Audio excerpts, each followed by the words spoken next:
The marathon is one of the trickiest events to warm up for, and that's because it's short enough to actually run at a hard effort, but it's long enough where you have to really think whether or not you actually want to do some running before the event.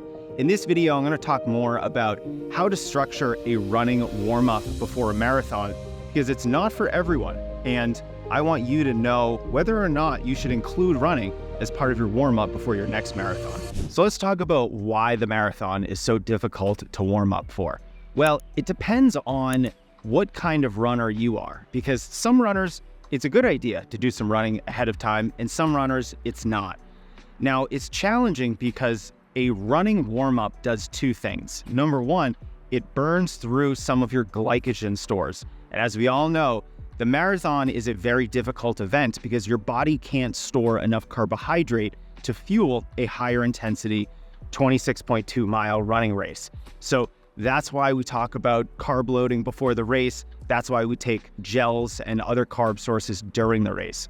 If you run as part of your warm-up, you are using precious carbohydrate that you have to replace during the race. Now, there's another reason why the running warm-up can be problematic for marathoners, and that's because any amount of running does microscopic damage to your muscles. So you are furthering along the process of damaging your muscles when you include 1 or 2 miles as part of your warm-up before a marathon. You're just increasing your total steps for the day, increasing all that running and all that impact on your legs. So that's going to come back to remind yourself later in the race that you did some running. This is why it can be very challenging to include running as your warm-up before a marathon.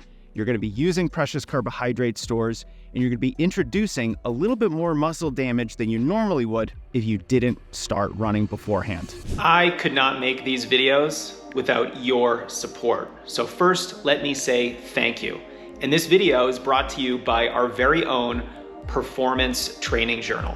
I have always been in love with hard copy training journals for a few really good reasons. Number one, when I was a new runner and I started keeping an actual training journal like this, I learned so much more about the sport and myself just by that practice. It really forces you to reflect on your training, to think more deeply about what works for you, what doesn't work for you. And if you are constantly reflecting on your training, praising yourself for what's going right, planning for the future, and then looking back on what has previously worked for you, you are gonna really know yourself as a runner, and you're gonna start to make wiser decisions about your training. I also created this training journal because I want you to focus on the training metrics that actually matter. The training metrics that help you improve, get better, and progress with your running. We don't have to focus on everything. We just need to focus on what matters. I also took a lot of inspiration from professional runners that I've talked to on the Strength Running podcast. They're adamant by completing a training journal and reflecting on what works for you and actually giving yourself some praise within your journal. You're essentially completing a gratitude journal. You are building up your confidence in your own abilities over time. And when you look back on that journal before a big goal race, you are going to be reading in your own words why you're capable, why you can do this. And I can think of nothing more confidence building than an act like that. So I hope you check out the new Performance Training Journal. It is now available on Amazon. It debuted as the #4 new release in the running category, and I could not be more proud of it. So thank you again for subscribing to the Strength Running YouTube channel, and I hope you enjoy the Performance Training Journal. Now let me share what I did before my marathons. When I was getting ready for a marathon, I would do a 5-minute running warm-up after a dynamic warm-up, a series of dynamic flexibility exercises. And I treated this 5-minute warm-up as a little bit of a progression where the final 30 seconds might be slightly faster than my marathon pace, because I just wanted to warm up a little bit, get a little bit of running underneath me so that when I started the marathon, I didn't feel like a baby fawn. I had some running underneath me. I had woken my legs up a little bit and it felt a little easier. And when we talk about whether or not you should do some running before your warm-up, you're gonna understand why. Because it really depends on how much faster your marathon pace is from your easy running pace. Because you can imagine if you're just trying to finish and you're going to be running this marathon at a normal, easy running effort, maybe you're including some walking breaks, you don't need to worry about a running warm-up. This video isn't for you. You can just do some light activation exercises and then treat the first couple miles of that race as part of the warm-up. And then once you get to about the 5K mark, you're gonna feel nice and warm and loose and coordinated. You're gonna feel like you're in a nice rhythm in the marathon. But for me personally, my marathon pace was about a minute per mile faster than my easy running pace. And here's the key distinction. If your marathon pace is going to be more than about 15 seconds or more faster than your easy running pace, you probably should do a little bit of running before the race. Otherwise, you're going to be going from 0 to marathon pace, sedentary to marathon pace, and that doesn't feel so good. It's sort of like running a faster workout without doing any amount of running before you start the workout. You're not going to feel super coordinated. You're going to feel a little awkward. And we don't want that at the beginning of a marathon. There's another consideration that we have to think about if we're deciding whether or not we should include some running in our warm-up before a marathon, and that is the 26.2 mile distance very challenging for you?